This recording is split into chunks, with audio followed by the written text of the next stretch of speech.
1 ಯೋಹಾನ 2ನೇ ಅಧ್ಯಾಯ 27ನೇ ವಚನವನ್ನು ಓದುವಾಗ, ಆದರೆ ಆತನಿಂದ ನೀವು ಹೊಂದಿದ ಅಭಿಷೇಕವು ನಿಮ್ಮಲ್ಲಿ ನೆಲೆಗೊಂಡಿರುವುದರಿಂದ ಯಾವನಾದರೂ ನಿಮಗೆ ಉಪದೇಶ ಮಾಡುವ ಅಗತ್ಯವಿಲ್ಲ.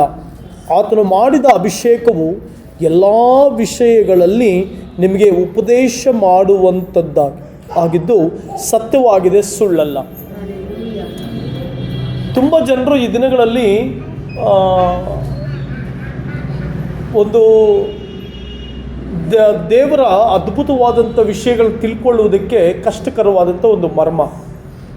ದೇವರ ಅಭಿಷೇಕ ನಿಮ್ಮೊಳಗಡೆ ಇರೋದ್ರಿಂದ ಇನ್ನೊಬ್ಬರು ಉಪದೇಶ ಮಾಡುವ ಅವಶ್ಯಕತೆ ಇಲ್ಲ. ಆದರೆ ಆ ಅಭಿಷೇಕ ನಿಮ್ಮನ್ನು ಸಕಲ ಸತ್ಯದಲ್ಲಿ ನಡೆಸ್ತದೆ ಅಂತ ದೇವರ ವಾಕ್ಯದಲ್ಲಿ ಬರ್ತಿದೆ. ಸತ್ಯಕ್ಕೆ ನಡೆಸುತ್ತಂತೆ ಅದು, ನಿಮಗೂ ಸಕಲ ವಿಷಯಗಳನ್ನ ತಿಳಿಸ್ಕೊಡುತ್ತಂತೆ. ಅದು ಯಾವುದು? ಅಭಿಷೇಕ. ಅಭಿಷೇಕ ಅಂತಂದರೆ ಪವಿತ್ರಾತ್ಮನು ನಮ್ಮ ಜೀವಿತಗಳಲ್ಲಿ ಪ್ರೆಸೆಂಟ್ ಆಗುವಂಥ ಒಂದು ಕಾರ್ಯ. ಈಗ ಉದಾಹರಣೆಗೆ, ಈಗ ರೋಜಾ ಒಂದು ಸ್ಥಳಕ್ಕೆ ಹೋಗಿರ್ತಾಳೆ. ಅಲ್ಲಿ ಯಾವುದೋ ವ್ಯಕ್ತಿ ತಪ್ಪಾದ ವಿಚಾರವನ್ನು ಬೋಧಿಸ್ತಾ ಇರ್ತಾನೆ. ಆ ವಿಚಾರವನ್ನು ಬೋಧಿಸುವಾಗ ಅಭಿಷೇಕ ನಿನ್ನೊಳಗಡೆ ಇದ್ದರೆ ಆ ತಪ್ಪಾದ ವಿಚಾರವನ್ನು ಗ್ರಹಿಸಿಕೊಂಡು ಆ ತಪ್ಪನ್ನು ದೂರ ಹಾಕುವಂಥದ್ದೇ ಅಭಿಷೇಕ. ಯಾವುದೋ ಒಂದು ಸಂಗತಿ ನಿನ್ನ ಜೀವಿತದಲ್ಲಿ ನಡಿಬೇಕು, ಆ ನಡಿಬೇಕಾದ್ರೆ ಆ ಸ್ಥಳಕ್ಕೆ ನೀನು ಹೋಗಿರ್ತೀಯ, ಆ ಸ್ಥಳದಲ್ಲಿ ನಿನ್ನೊಂದಿಗಿದ್ದು ನಿನ್ನನ್ನು ಬಲಪಡಿಸುವಂಥದ್ದು ಅಭಿಷೇಕ. ಇಂದಿನ ವಚನ ನೋಡುವಾಗ, ನಿಮ್ಮನ್ನು ಸನ್ಮಾರ್ಗದಿಂದ ತಪ್ಪಿಸಬೇಕೆಂದಿರುವವರ ವಿಷಯವಾಗಿ ಈ ಸಂಗತಿಗಳನ್ನು ನಿಮಗೆ ಬರೆದಿದ್ದೇನೆ.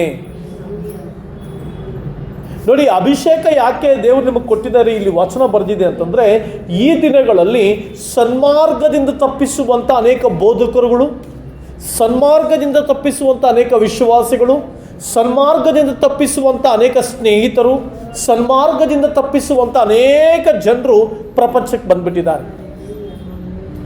ಆಂಧ್ರ ಪ್ರದೇಶದಲ್ಲಿ ಒಬ್ಬ ಸ್ತ್ರೀ, ಆಕೆ ನಾನೇ ಯೇಸು ಕ್ರಿಸ್ತನು, ನಾನೇ ಪ್ರಾಣ ಕೊಟ್ಟಿರುವಂಥದ್ದಂತ ಹೇಳಿ ಜನರನ್ನ ಮೋಸಗೊಳಿಸ್ತಾ ಇದ್ದಾಳೆ.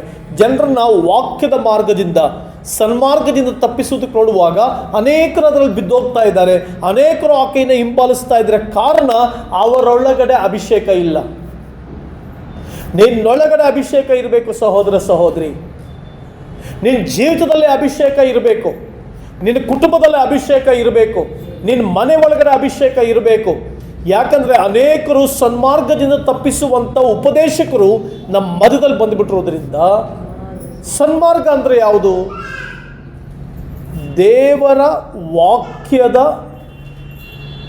ನಿಜವಾದ ಅರ್ಥವನ್ನು ಬಿಟ್ಟು ಸ್ವಕಲ್ಪಿತ ಅರ್ಥವನ್ನು ಕೊಟ್ಟು ಜನರನ್ನು ದೇವರ ಸಾನ್ನಿಧ್ಯದಿಂದ ದೂರ ಮಾಡುವಂಥ, ದೇವರ ಮಹಿಮೆಯಿಂದ ದೂರ ಮಾಡುವಂಥ, ದೇವರ ಕಾರ್ಯಗಳನ್ನು ದೂರ ಮಾಡುವಂಥ ಒಂದು ಸಂಗತಿಯೇ. ಪ್ರಿಯ ದೇವರ ಮಕ್ಕಳೇ, ನಿಮ್ಮ ಜೀವಿತದಲ್ಲಿ ನೀವು ಎಲ್ಲಾದರೂ ಸನ್ಮಾರ್ಗದಿಂದ ದೂರ ಹೋಗ್ತಾ ಇದ್ದೀರಾ? ಯಾರಾದರೂ ನಿಮ್ಮನ್ನು ಸನ್ಮಾರ್ಗದಿಂದ ದೂರ ತಳ್ತಾ ಇದ್ದಾರಾ? ಸನ್ಮಾರ್ಗದಿಂದ ತೆಗೆಯುವುದಂದರೆ ಅರ್ಥ, ನಿನ್ನನ್ನು ವಾಕ್ಯದ ಗೂಢಾರ್ಥದಲ್ಲಿ ನಡೆಸಿ, ವಾಕ್ಯದಲ್ಲಿರ್ತಕ್ಕಂಥ ಪ್ರಕಟಣೆಗಳನ್ನು ಬೋಧಿಸಿ ನಿನ್ನನ್ನು ದೇವರ ಕಡೆಗೆ ನಡೆಸಬೇಕು. ನಿನ್ನ ದೇವರ ಕಡೆಗೆ ನಡೆಸಿದ್ರೆ, ಜನರು ಪ್ರಾಪಂಚಿಕದ ಕಡೆಗೆ ನಡೆಸಿದ್ರೆ, ಪ್ರಪಂಚದ ಚಿಂತೆಗಳಿಗೆ ನಡೆಸಿದ್ರೆ, ಪ್ರಪಂಚದ ಕಟ್ಟುಕತೆಗಳಿಗೆ ನಡೆಸಿದ್ರೆ ಅದು ಸನ್ಮಾರ್ಗದಿಂದ ತಪ್ಪಿಸುವಂಥದ್ದು. ಮತ್ತು ಎಷ್ಟೋ ಬೋಧಕರುಗಳು ಬಂದ್ಬಿಟ್ಟಿದ್ದಾರೆ. ಜನರನ್ನ ಆನ್ಲೈನ್ ಮೀಟಿಂಗ್ಗಳಿಗೆ ಕರ್ಕೊಂಡು ಬಂದು, ಆನ್ಲೈನ್ ಗೂಗಲ್ ಮೀಟ್ಗಳಿಗೆ ಕರ್ಕೊಂಡು ಬಂದು ಸಭೆಯಾಗಿ ಕೂಡುವುದಕ್ಕೆ ಜನರನ್ನ ಬಿಡ್ತಾ ಇಲ್ಲ. ಇಬ್ರಿಯದವರಿಗೆ ಬರೆದ ಪತ್ರಿಕೆಯಲ್ಲಿ ಬರೆದಿದೆ, ನೀವು ಸಭೆಯಾಗಿ ಕೂಡಿಕೊಳ್ಳುವುದನ್ನು ಕೆಲವು ರೂಢಿಯಾಗಿ ಬಿಟ್ಟಿರೋ ಪ್ರಕಾರ ನೀವು ಬಿಡಬೇಡಿ. ಸಭೆಯಲ್ಲಿ ಕೂಡಿಕೊಳ್ಳುವುದನ್ನು ಜನ ತಪ್ಪಿಸ್ತಾ ಇದ್ದಾರೆ. ಭಾನುವಾರ ಆರಾಧನೆಗಳಿಗೆ ಬಂದು ಜನರು ಆರಾಧನೆ ಮಾಡೋದಕ್ಕೆ ಜನ ತಪ್ಪಿಸ್ತಾ ಇದ್ದಾರೆ. ಪರವಾಗಿಲ್ಲ, ಮನೆಯಲ್ಲಿ ಆರಾಧನೆ ಮಾಡಬಹುದು, ಗೂಗಲ್ ಮೀಟ್ಗಳಲ್ಲಿ ಆರಾಧನೆ ಮಾಡಬಹುದು, ಆನ್ಲೈನ್ಗಳಲ್ಲಿ ಆರಾಧನೆ ಮಾಡಬಹುದು, ಲೈವ್ನಲ್ಲಿ ಆರಾಧನೆ ಮಾಡಬಹುದು. ನೋ, ದೇವರು ಕೊಟ್ಟಿರುವಂಥ ಕಟ್ಟಳೆ ಜನರು ದೇವರ ಸನ್ನಿಧಾನಕ್ಕೆ ಬಂದು ಆರಾಧಿಸಬೇಕು. ಜನರು ದೇವರ ಸಮ್ಮುಖಕ್ಕೆ ಬಂದು ಆರಾಧಿಸಬೇಕು. ಜನರು ಸಭೆಯೊಂದಿಗೆ ಸೇರಿ ದೇವರನ್ನ ಆರಾಧಿಸಬೇಕು. ಸನ್ಮಾರ್ಗದಿಂದ ತಪ್ಪಿಸುವಂಥವರು ದೇವರ ಮಹಿಮೆಯಿಂದ ತಪ್ಪಿಸುವಂಥವರು ಬಂದುಬಿಟ್ಟಿರೋದ್ರಿಂದ ನಿನ್ನ ಮೇಲೆ ಅಭಿಷೇಕ ಇರಬೇಕು. ದೇವರೇ ನನ್ನನ್ನು ಅಭಿಷೇಕ ಮಾಡುವಂತ ಪ್ರಾರ್ಥಿಸು. ಪವಿತ್ರಾತ್ಮನೇ ನನ್ನನ್ನು ಅಭಿಷೇಕ ಮಾಡುವಂತ ಪ್ರಾರ್ಥಿಸು. ಆ ಅಭಿಷೇಕ ನಿನ್ನೊಳಗಡೆ ಇರಬೇಕು. ನಿನ್ನ ತಲೆ ಮೇಲೆ ಅಭಿಷೇಕ ಇರಬೇಕು. ಎಷ್ಟು ಕಾಲ ನಿನ್ನ ತಲೆ ಮೇಲೆ ಅಭಿಷೇಕ ಇರುತ್ತೋ ನೀನು ಸನ್ಮಾರ್ಗದಿಂದ ತಪ್ಪಿ ಹೋಗಲ್ಲ. ಸನ್ಮಾರ್ಗ ಅಂದರೆ ವಾಕ್ಯದ ಮಾರ್ಗ, ವಾಕ್ಯವನ್ನು ಅರ್ಥ ಮಾಡಿಕೊಳ್ಳುವಂಥ ಮಾರ್ಗ. ವಾಕ್ಯವನ್ನು ವಿಧವಾಗಿ ಪ್ರಸಂಗಿಸುವವರಿದ್ದಾರೆ, ವಾಕ್ಯವನ್ನು ಪವಿತ್ರಾತ್ಮ ಪ್ರೇರಿತರಾಗಿ ಪ್ರಸಂಗಿಸುವವರು ಬೇಕು. ವಾಕ್ಯವನ್ನು ವಾಕ್ಚಾತುರ್ಯದಿಂದ ಪ್ರಸಂಗಿಸುವವರಲ್ಲ, ಪವಿತ್ರಾತ್ಮ ಭರಿತವಾಗಿ ಪ್ರಸಂಗಿಸುವವರು ಬೇಕು. ಯಾಕೆಂದರೆ ಸ್ಟೆಫನನ ಅಪೊಸ್ತಲರ ಕೃತ್ಯಗಳಲ್ಲಿ ಪವಿತ್ರಾತ್ಮನ ಬಲದಿಂದ ಮಾತನಾಡಿದ್ದಂತೆ. ಅವನು ಯಾರ ಬಲದಿಂದ ಮಾತನಾಡಿದ? ಪವಿತ್ರಾತ್ಮನ ಬಲದಿಂದ ಮಾತನಾಡಿದ. ಹೇಗೆ ಗೊತ್ತಾಗುತ್ತೆ ಪವಿತ್ರಾತ್ಮನ ಬಲ ಅಂತಂದ್ರೆ, ಪವಿತ್ರಾತ್ಮನ ಬಲದಿಂದ ಮಾತನಾಡುವಂಥ ಮಾತುಗಳು ನಿನ್ನ ದೇವರ ಕಡೆಗೂ, ದೇವರ ವಾಕ್ಯದ ಕಡೆಗೂ, ದೇವರ ಸ್ನೇಹದ ಕಡೆಗೆ ನಡೆಸುತ್ತೆ. ಮತ್ತೆ ಮಾನಸಿಕವಾದ ವಾಕ್ಚಾತುರ್ಯದ ಜ್ಞಾನ ನಿನ್ನ ಜ್ಞಾನದ ಕಡೆಗೆ ನಡೆಸಿ ವಾಕ್ಯದಿಂದ ದೂರ ಮಾಡುತ್ತೆ. ತುಂಬ ಜನರು ಇವತ್ತು ನಾವು ನೋಡ್ತೇವೆ, ಪೋಸ್ಟರ್ಸ್ಗಳನ್ನ ಮಾಡಿಬಿಡ್ತಾರೆ. ಗೂಗಲ್ ಮೀಟ್ ಯಾರು ಬೇಕಾದರೂ ಜಾಯ್ನ್ ಆಗ್ಬೋದು.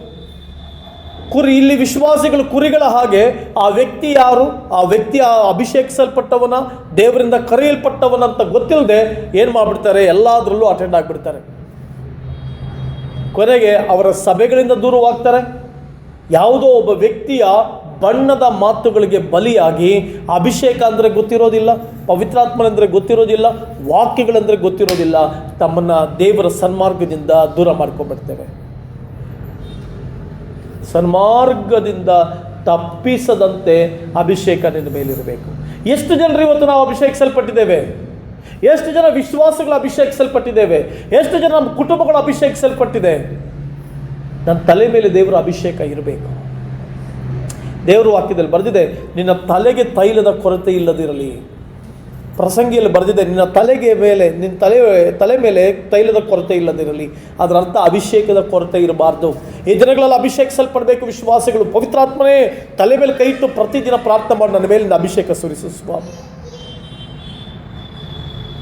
ನನ್ನ ಕುಟುಂಬದ ಮೇಲೆ ಅಭಿಷೇಕ ಸುರಿಸು ಸ್ವಾಮಿ. ಯಾಕೆಂದ್ರೆ ಇಲ್ಲಿ ಬರೆದಿದೆ, ಯಾರು ನಿನಗೆ ಉಪದೇಶ ಮಾಡಬೇಕಾದ ಅವಶ್ಯಕತೆ ಇಲ್ಲ, ಆ ಅಭಿಷೇಕವೇ ನಿನಗೆ ಎಲ್ಲವನ್ನು ತಿಳಿಸುತ್ತದೆ. ಅಂದ್ರೆ ಅರ್ಥ, ತಪ್ಪಾದ ಮಾರ್ಗಗಳಲ್ಲಿ, ತಪ್ಪಾದ ಕಾರ್ಯಗಳಲ್ಲಿ, ತಪ್ಪಾದ ಉಪದೇಶಗಳಲ್ಲಿ ಬಿದ್ದುಕೊಳ್ಬೇಡಿ. ಪವಿತ್ರಾತ್ಮನಿಗೆ ಕೇಳಿ ಅಭಿಷೇಕ ಪಡೆದು ದೇವರ ವಾಕ್ಯದಂಥ ಸತ್ಯಾರ್ಥಗಳನ್ನು ತಿಳ್ಕೊಳ್ಳಿ. ಆದುದರಿಂದ ತುಂಬ ಜನರು ದೇವರ ಆ ವಾಕ್ಯದ ಸತ್ಯಾರ್ಥತೆಯಲ್ಲಿ ಬಿದ್ದು ಹೋಗಿದ್ದೇವೆ. ದೇವರ ಅಭಿಷೇಕದ ಆ ಸತ್ಯಾರ್ಥದಲ್ಲಿ ನಾವು ಬಿದ್ದುಕೊಂಡಿರುವುದರಿಂದ ದೇವರ ಮಹಿಮೆಯನ್ನು ಕಾಣದೆ ಹೋಗ್ತಾ ಇದ್ದೇವೆ, ಸತ್ಯ ಮಾರ್ಗವನ್ನು ಅನುಸರಿಸದೆ ಹೋಗ್ತಾ ಇದ್ದೇವೆ. ದೇವರ ಅಭಿಷೇಕವು ನಿಮ್ಮೊಳಗಡೆ ಇರುವುದರಿಂದ ಬಹಳ ಪ್ರಾಮುಖ್ಯ. ಸತ್ಯತೆಗಳನ್ನು ವಿವೇಚನೆ ಮಾಡುವಂಥದ್ದು. ಜ್ಞಾನ ಬೇರೆ, ಅಭಿಷೇಕ ಬೇರೆ. ಜ್ಞಾನ ನಮಗೆ ಎಷ್ಟೇ ವಿಶೇಷವಾದ ಜ್ಞಾನ ಇದ್ದರೂ ಅದ್ರ ಜೊತೆಗೆ ಅಭಿಷೇಕಿಸಲ್ಪಟ್ಟಂಥ ಜ್ಞಾನ ಇರಬೇಕು. ನಮ್ಮ ಜ್ಞಾನ ಅಭಿಷೇಕಿಸಲ್ಪಟ್ಟಿರಬೇಕು. ಎಷ್ಟು ಜನಕ್ಕೆ ಜ್ಞಾನ ಇಲ್ಲ ಪ್ರಪಂಚದಲ್ಲಿ?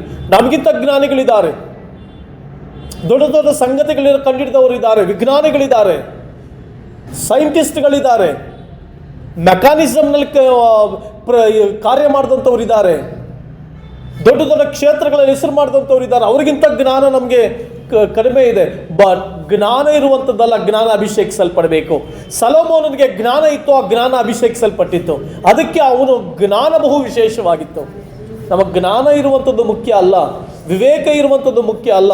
ನಮ್ಮ ಜ್ಞಾನವೂ ಅಭಿಷೇಕಿಸಲ್ಪಟ್ಟಿರಬೇಕು, ನಮ್ಮ ವಿವೇಕಗಳು ಅಭಿಷೇಕಿಸಲ್ಪಟ್ಟಿರಬೇಕು. ಆಗಲೇ ನಾವು ಜ್ಞಾನಯುಕ್ತವಾಗಿ ನಡೀಲಿಕ್ಕೆ ಸಾಧ್ಯ. ಯಾವ ರೀತಿ ನಡ್ಕೊಳ್ಬೇಕು, ಹೇಗೆ ನಡ್ಕೊಳ್ಬೇಕೆಂಬಂಥ ವಿಶೇಷವಾದ ಜ್ಞಾನ ನಮ್ಮೊಳಗಡೆ ಇರಬೇಕು. ಆದುದರಿಂದ ಪ್ರಿಯ ದೇವರ ಮಕ್ಕಳೇ, ದೇವರ ಅಭಿಷೇಕಕ್ಕಾಗಿ ನಾವು ಪ್ರಾರ್ಥಿಸುವ. ದೇವರೇ, ನನ್ನ ಕುಟುಂಬವನ್ನು ಅಭಿಷೇಕ ಮಾಡು, ನನ್ನ ಜೀವಿತವನ್ನು ಅಭಿಷೇಕ ಮಾಡು ಅಂತೇಳಿ ದೇವರ ಸಮ್ಮುಖದಲ್ಲಿ ಪ್ರಾರ್ಥನೆ ಮಾಡೋಣ.